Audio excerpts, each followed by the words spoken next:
Yerushalmi Baba Kama, Perek Shlishi, Halacha Aleph. Amaniach et Akat Birshut Arabim, celui qui a posé sa cruche dans un domaine public, ou va Hervinit Kalba, est passé quelqu'un d'autre, un autre est passé, un passant, il a trébuché dessus. Ou Shvara, et donc il a cassé la cruche, Patour, Veim Hu Zakba, et s'il a été endommagé, Balachavit Chayav Benezakav. C'est le propriétaire de ce tonneau-là, donc de cette cruche, qui est Chayav de le dédommager. Demande la Gemara, Ve'en der Bnei Adam l'anichan birshut arabim. Est-ce que les gens n'ont pas l'habitude de poser leur cruche dans un reshut arabim? Pourquoi celui qui l'a cassé est-il patour? Pourquoi il doit être patour? Quand il a cassé la cruche, il doit être responsable de ce qu'il a fait? Répond la Gemara, Rav Amar ben Amalet kol reshut arabim. Il s'agit que le propriétaire de la cruche, en fait, avait rempli la rue de cruches, donc les gens ne pouvaient plus passer. S'il a passé, il a cassé, il sera patour. Aval im enam emalet kol reshut arabim. Mais s'il n'avait pas rempli la rue de cruches, en derech adam liot manicham birshut arabim, est-ce qu'un homme n'a pas l'habitude de déposer ses cruches dans un reshut arabim? Dans ce cas-là, celui qui est passé, qui l'a cassé, devrait être chayav. Shmuel Amar, deuxième réponse. Shmuel il dit, O bememalet kol reshut arabim, soit il a rempli la rue de cruches, O acheten etunal keren zavit. Il a mis la cruche au tournant d'une rue, et un homme est passé, il a tourné, et sans faire attention, il a cassé la cruche, il n'a pas pu la voir avant. Donc, puisqu'il n'y a rien qui n'a pu le préparer à ça, dans ce cas-là, effectivement, il n'est pas tour. Mais sinon, il aurait été chayav. Amar Rabbi Elazar. Rabbi Elazar a dit non. Même s'il n'a pas rempli la rue de cruche. Qu'est-ce que veux-tu que fasse ce passant-là? Il avait du mal à passer. Tu voulais qu'il bouge la cruche de droite à gauche. S'il prend la cruche de là et qu'il la pose ailleurs, à Rézébor, il est en train de mettre ici un obstacle. Il sera responsable de cette cruche. Donc on peut pas le rendre responsable, on peut pas le responsabiliser de ça. On pourra pas lui dire tu aurais dû bouger la cruche. Non, je voulais pas la bouger, je voulais pas être responsable de cet obstacle. Et donc même si elle n'a pas été mise dans un tournant de rue, les gens n'ont pas à poser leur cruche dans un reshut arabim, n'ont pas l'habitude de le faire parce que ils savent que celui qui va passer ici, il voudra pas la bouger pour ne pas être responsable de cet obstacle. Et donc, ils risquent de la casser. C'est pour ça que les gens n'ont pas à laisser leur cruche et les passants qui ont cassé les cruches sont pas tours. La Gemara pose une nouvelle question. Si maintenant, un homme a rempli le reshut arabim de cruches et que quelqu'un il veut passer, s'il prend la cruche de droite, il la pose à gauche, il va faire ici un obstacle. Et là, donc qu'est-ce qu'il a à faire? Est-ce qu'il peut prendre un bâton pour la casser? Ou marcher dessus et si elle se casse, elle se casse? Ou il n'a pas le droit de faire ça? On pourrait prouver la réponse à cette question de cette halakha qui dit un taureau qui a grimpé sur un autre pour le tuer, ou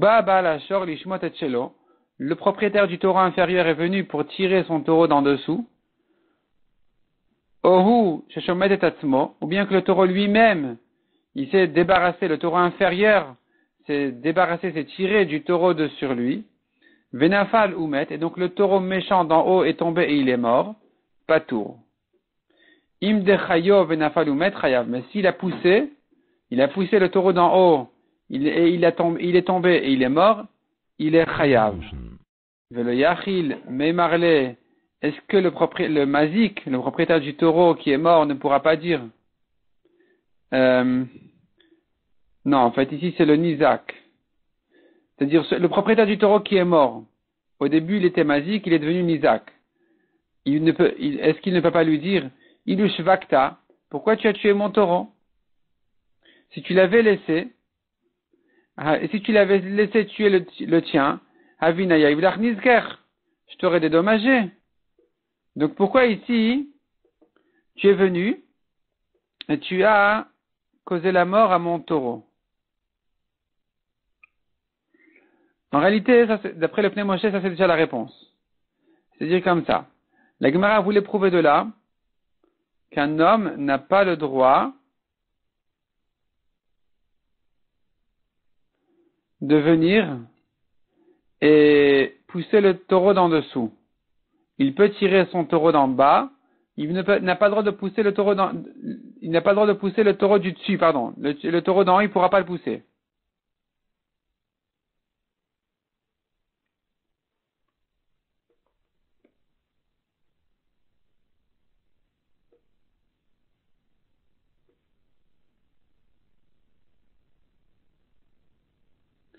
Et donc le Pnei Moshe explique comme ça.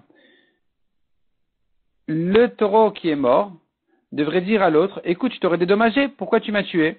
Pourquoi tu as tué mon taureau?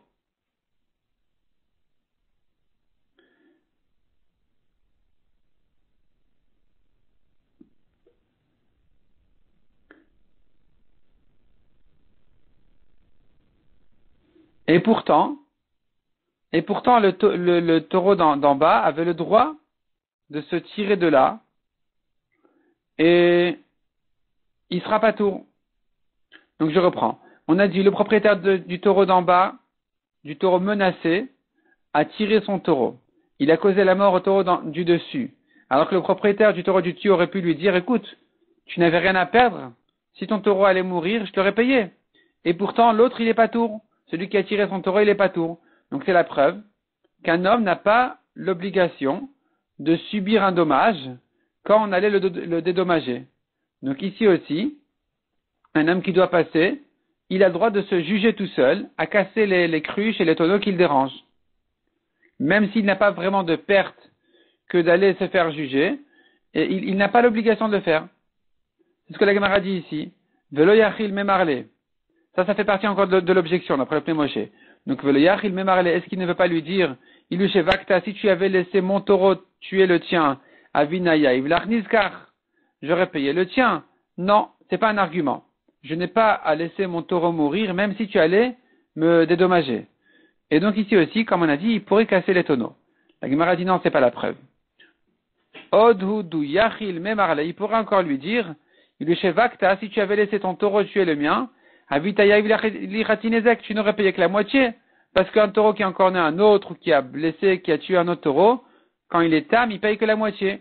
Je voulais pas perdre la moitié, donc j'avais le droit de tirer mon taureau. Ce qui n'est pas la preuve qu'on aurait le droit aussi de passer pour casser les cruches.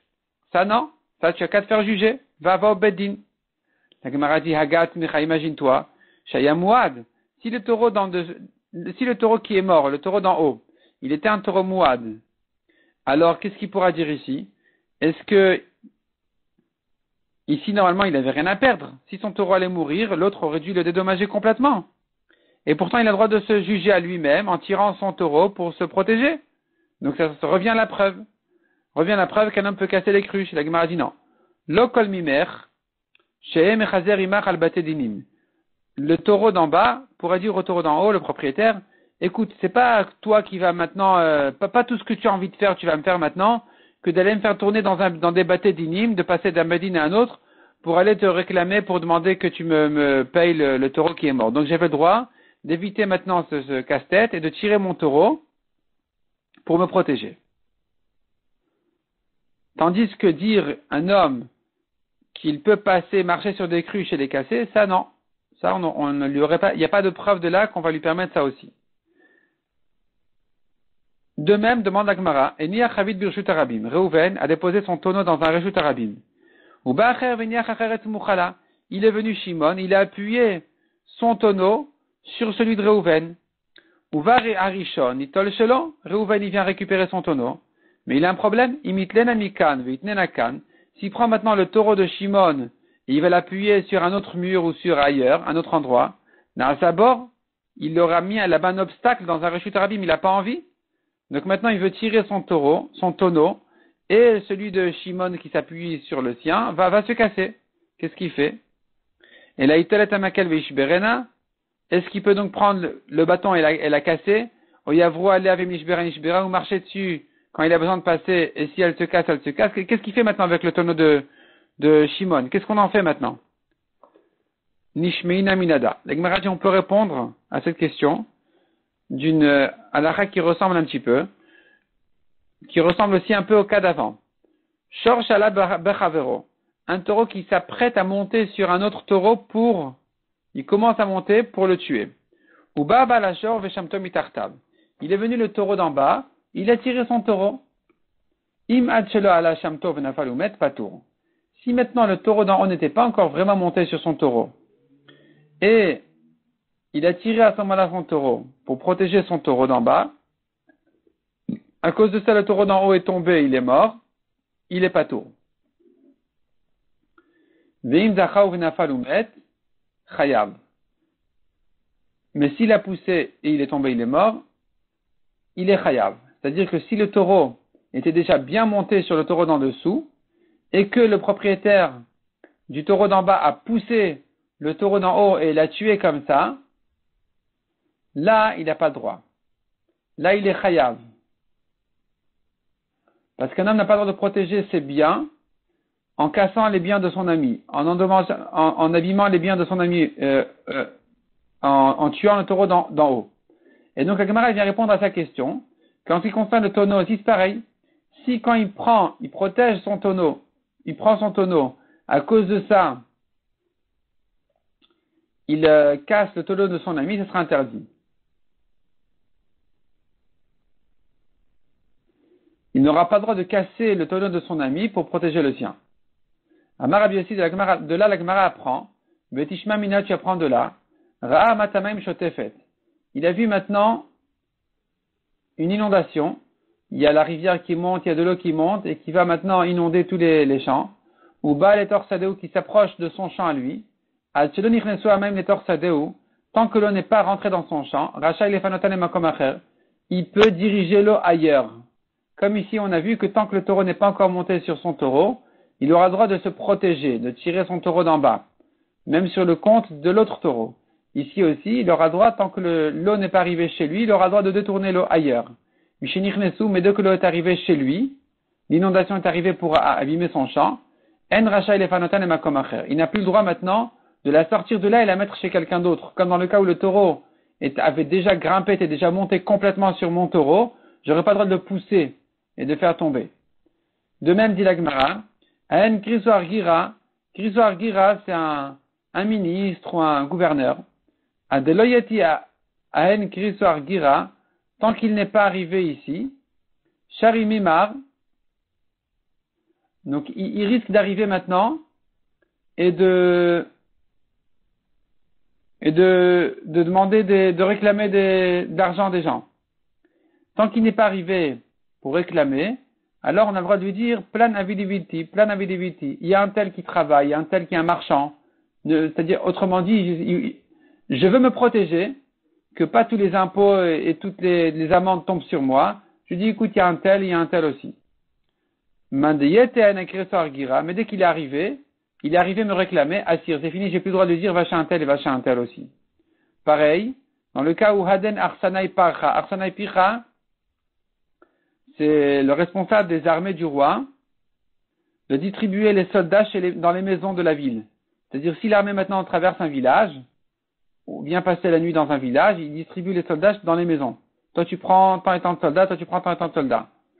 Donc, Adeloyetun Romaï, tant que les goïms ne sont pas arrivés, Sharimir Shedouné, on a le droit de leur donner du shochad, de leur donner du shochad pour qu'ils rentrent pas chez moi. Donc, je peux lui donner un peu d'argent, un petit cadeau, un truc, comme ça, il vient pas chez moi. Ou Mandiyatun Romaï Asur, mais s'ils sont déjà rentrés, c'est fini, c'est interdit. Parce qu'un homme ne peut plus se protéger sur le compte de son ami quand le dommage est déjà arrivé vraiment chez lui. Heniach Avno Birshut Arabim. Si maintenant un homme a posé sa pierre dans un domaine public, ou Ba'acher Veniach Acheret Mukhala, un deuxième a posé une autre pierre à côté de la première, ou Ba'acher Venitkal Bezu Venechbat Bezu, un troisième est passé, il a trébuché sur la première et il a pris un coup sur la deuxième. Il est tombé sur la deuxième. Il est trébuché sur la première et il est tombé sur la deuxième. Mi Chayav Benizko, Rishon ou Hasheni, qui est Chayav, le premier ou le deuxième? Les Shmeina Minada, on peut répondre en prouvant de là. Un taureau qui a poussé un autre taureau et il l'a fait tomber dans un puits. Balashor Chayav ou Balabor Patour. Le taureau est responsable ici du dommage, le puits est Patour. Donc tu vois que c'est le premier. Pareil pour les pierres, c'est la première qui est Chayav, celle qui l'a fait trébucher. Ça c'est Chachamim. Rabbi Nathan n'est pas d'accord, il dit non, chacun doit payer le sien. Ils sont tous les deux responsables. Donc Rabbi Nathan Omer, Bemouad, si le taureau qui a poussé le deuxième dans le puits, Zenotel Mersa ve Zenotel Mersa, chacun paye la moitié. Ou Betam, et si le taureau qui l'a poussé, il était Tam, Balabor Noten Shne Chalakim, le puits paye la moitié, 2 quarts, ou Balashor Ravia. Et le taureau ne paye qu'un quart parce que s'il était seul à endommager, il aurait dû payer que la moitié, puisqu'il est Tam. Puisqu'il est un associé, il paye que le quart, qui est donc la moitié de la moitié. Il ne paye que la moitié de la moitié, qui n'est donc que le quart. Donc tu vois que selon Rabbi Nathan, les deux sont responsables. Pour les pierres aussi, ce sera pareil. Amar Rabbi Hanina. Rabbi Hanina, il corrige cette braïta. Il dit non. Kine matnita. Ainsi veut dire la braïta. Balabor noten shlosha chalakim ou balashor noten ravia. Le puits, il paye 3 quarts, et le taureau qu'il a poussé, il payera 1 quart. En tout cas, tu vois que selon Rabbi Nathan, ils sont tous les deux responsables. Un homme a posé sa pierre dans un reshut arabim, et le vent l'a envolé dans un reshut ayachid. Ou Bacher venit kalba, est venu quelqu'un, il a trébuché dessus. Est-ce qu'il est responsable de son dommage, de sa pierre, de son obstacle, oui ou non, sachant que c'est le vent qui l'a transporté. Autre cas, un homme a posé sa pierre dans un reshut arabim, il est passé quelqu'un d'autre et il a trébuché dessus. Mais qu'est-ce qui s'est passé? Il a fait sauter la pierre dans un reshut ayachid. Ou Bacher, donc celui qui a trébuché, il n'est pas tombé. Et simplement, en trébuchant, il a fait sauter la pierre ailleurs. Ou Bacher venit kalba. Et une troisième personne a trébuché dessus, il s'est endommagé. Est-ce que le premier est responsable de ce dommage, oui ou non? La Gemara ne répond pas à ces questions. Amar Rabbi Yochanan. Un homme a posé sa pierre ou son fardeau dans un reshut arabim. Ou Bacher venit kalben. Est passé là-bas quelqu'un, il a trébuché dessus. Ou Tlochito biado, il avait une cruche ou il avait une assiette ou quoi dans sa main. Ben shenitkal be'even venechbat bakarka. Aussi bien dans le cas où il a trébuché sur la pierre et qu'il est tombé par terre et que il s'est cassé par terre, lui il s'est blessé, la cruche s'est cassée. Ben shenechbat be'even venitkal bakarka. Aussi bien dans le cas contraire où le coup a été donné par la pierre et il a trébuché par terre.